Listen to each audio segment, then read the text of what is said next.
കയ്യോട്ടം പെരുത്താടുത്തക്കവണ്ണം ഗുരുമുഖത്ത് കിട്ടിയിരിക്കുന്ന അറിവുകളെ കൊണ്ട് ഇന്നേ വരയ്ക്കും ചെന്നിരിക്കുന്ന ഒരു സഭയിൽ വസിഷ്ഠൻ എന്ന പ്രഹാരം ആഹാരത്തിനും ഐശ്വര്യത്തിനും ആശ്രിതവും കൂടെ എടുത്താടുത്തക്കവണ്ണം എന്റെ അടധാരണം ഒഴിച്ചിട്ട് പ്രകാശം അതിനും വിശേഷിച്ച് എന്റെ കൊടുമുടിയും ശരവർഷന്റെ പ്രഹാരത്തെങ്കിൽ എന്റെ നാട് വട്ടവുന്നതിലൂടെയും എന്റെ നെടിക്കത്തിന്റെ ശിരസിംഗ സംഗതി വന്നിട്ടുണ്ട് അല്ലേ?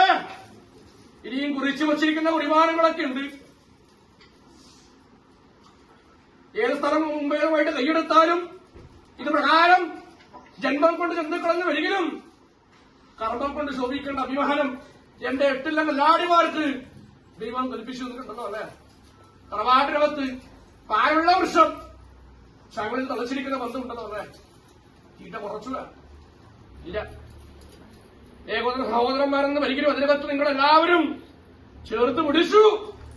ഗുരുവിന് വേണ്ടി കത്തും തവണ പിടിഞ്ഞ് മുത്തപ്പ